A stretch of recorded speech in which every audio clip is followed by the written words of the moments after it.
북한 기쁨조 아무도 말하지 않는 진실. 북한의 기쁨조에 대해 들어보셨나요?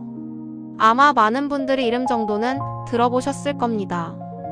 하지만 제가 오늘 알려드릴 내용은 여러분이 상상하는 것보다 훨씬 더 충격적입니다.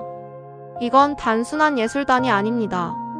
이건 한 인간의 인생을 송두리째 빼앗는 시스템입니다. 그리고 지금 이 순간에도 계속되고 있습니다. 영상 끝까지 보시면 절대 북한을 같은 시선으로 볼 수 없을 겁니다. 자, 먼저 기쁨조가 정확히 뭔지부터 말씀드리겠습니다.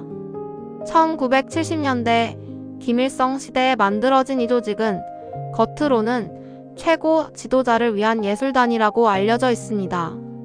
노래하고 춤추고 악기를 연주하는 여성들의 모임이라고요. 하지만 진실은 전혀 다릅니다. 기쁨조에 선발되는 나이를 아십니까? 13살입니다. 13살이요. 전국에서 용모가 단정하고 키가 크고 피부가 하얗고 가족 성분이 좋은 소녀들을 선발합니다. 그런데 여기서 가족 성분이 좋다는 게 뭘까요? 조상 3대가 모두 당에 충성한 집안이어야 한다는 겁니다. 선발되면 영광이라고 생각하시나요? 탈북자 증언에 따르면 선발 통지를 받은 가족들은 집에서 통곡을 했다고 합니다. 왜냐하면 그들은 알고 있었거든요. 딸이 돌아오지 못할 수도 있다는 걸. 선발된 소녀들은 특별시설로 보내져 철저한 교육을 받습니다. 노래, 춤, 악기는 기본이고 말투, 걸음걸이, 미소 짓는 법까지 훈련받습니다. 그리고 이들은 세 부류로 나뉩니다. 만족조 마이너스 성접대를 담당, 행복조 마이너스 마사지 서비스 담당, 가무조 마이너스 공연을 담당. 네, 여러분이 지금 생각하시는 그겁니다. 제가 가장 충격받은 건 한 탈북자의 증언이었습니다. 그녀는 15살에 기쁨조로 선발되었습니다. 처음엔 정말 노래와 춤만 배웠다고 합니다. 하지만 몇 달 후, 우리는 당에 대한 충성을 몸으로 증명해야 한다는 교육을 받기 시작했습니다. 두 번째 충격, 그들에겐 선택권이 없습니다. 거부하면 어떻게 될까요? 본인만 처벌받는 게 아닙니다. 가족 전체가 정치범 수용소로 보내집니다. 할아버지, 할머니, 부모님, 동생까지.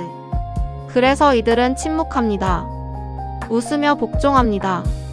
그녀는 말했습니다. 나는 매일 밤 베개를 물고 울었다. 하지만 다음날 아침이면 다시 웃어야 했다. 내 가족을 위해서. 이들의 하루는 어땠을까요? 아침 6시 기상, 2시간 체력 단련과 무용 연습. 오전엔 사상 교육, 오후엔 노래와 악기 연습. 저녁에는 임무가 주어집니다. 고위 간부들의 별장으로 불려가거나 김정은의 특별 행사에 참석하거나 때로는 외국 귀빈 접대를 위해 동원됩니다. 기쁨조로 활동할 수 있는 기간은 25살까지입니다. 그 이후엔 대부분 고위 간부들에게 하사됩니다. 결혼이라는 이름으로요. 본인의 의사와는 상관없이 당이 정해준 사람과 결혼해야 합니다. 거부하면요? 역시나 가족이 위험해집니다. 그리고 더 끔찍한 건 이들은 평생 감시를 받습니다. 기쁨조 출신이라는 사실 때문에 정권의 비밀을 알고 있다는 이유로 죽을 때까지 국가보위부의 감시 대상이 됩니다. 탈북한다. 거의 불가능합니다. 왜냐하면 가족이 인질이니까요. 한 탈북자는 이렇게 말했습니다. 기쁨조는 조선의 왕을 위한 공여 제도입니다. 21세기에도 이런 일이 일어나고 있다는 게 믿기지 않지만 그게 현실입니다. 그럼 이렇게 명백한 인권유린이 왜 계속되고 있을까요? 북한은 매우 교묘합니다. 공식적으로 기쁨조는 존재하지 않습니다. 북한 정부는 국제사회에 그런 조직은 없다고 부인합니다. 대신 만수대 예술단, 모란봉악단 같은 공식 예술단만 존재한다고 주장합니다. 하지만 수십 명의 탈북자들이 동일한 증언을 하고 있습니다. UN 인권보고서에도 기쁨조의 존재가 명시되어 있습니다. 더 충격적인 건 일부 기쁨조 요원들이 해외로 파견된다는 겁니다.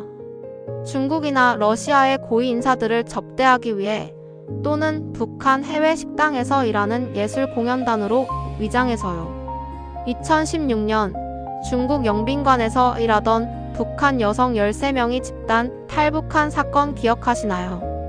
당시 한국 정부는 이들이 자발적으로 탈북했다고 발표했지만 북한은 납치됐다고 주장했습니다. 진실은 무엇이었을까요? 이들 중 일부가 바로 기쁨조 출신이었습니다. 해외에서 임무를 수행하다가 기회를 잡아 탈출한 겁니다.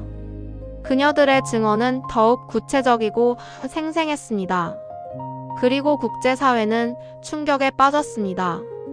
여러분, 제가 이 영상을 만든 이유는 단순히 충격을 주려는 게 아닙니다. 2024년 김정은 정권 하에서도 기쁨조는 운영되고 있습니다. 코로나19 팬데믹 기간에도 국제 제재가 강화되는 와중에도 북한 어딘가에서는 10대 소녀들이 선발되고 훈련받고 있습니다. 그들의 꿈은 무엇이었을까요? 평범한 학생으로 친구들과 웃고 떠들고 첫사랑을 하고 자신이 원하는 미래를 꿈꿀 수 있었을까요? 하지만 그들에게 주어진 건 선택권이 아니라 명령이었습니다. 탈북자 중 한 분이 제게 이런 말을 했습니다. 가장 슬픈 건 그곳에 남아있는 여자애들이 자기가 피해자라는 것조차 모른다는 겁니다. 오히려 자랑스럽게 생각하도록 세뇌당했으니까요. 우리가 할 수 있는 일은 무엇일까요? 최소한 관심을 갖는 것입니다. 이 사실을 아는 것입니다. 그리고 침묵하지 않는 것입니다. 이 영상이 많은 분들께 공유되어 더 많은 사람들이 이 진실을 알게 되기를 바랍니다. 북한의 기쁨조, 그들은 웃고 있지만 그 뒤에 숨겨진 눈물을 우리는 알아야 합니다. 영상 끝까지 시청해주셔서 감사합니다. 좋아요와 구독은 이런 콘텐츠를 만드는데 큰 힘이 됩니다. 여러분의 관심이 누군가의 인권을 지키는 첫걸음이 될 수 있습니다. 다음 영상에서 뵙겠습니다. 2024년 현재도 기쁨조는 존재합니다.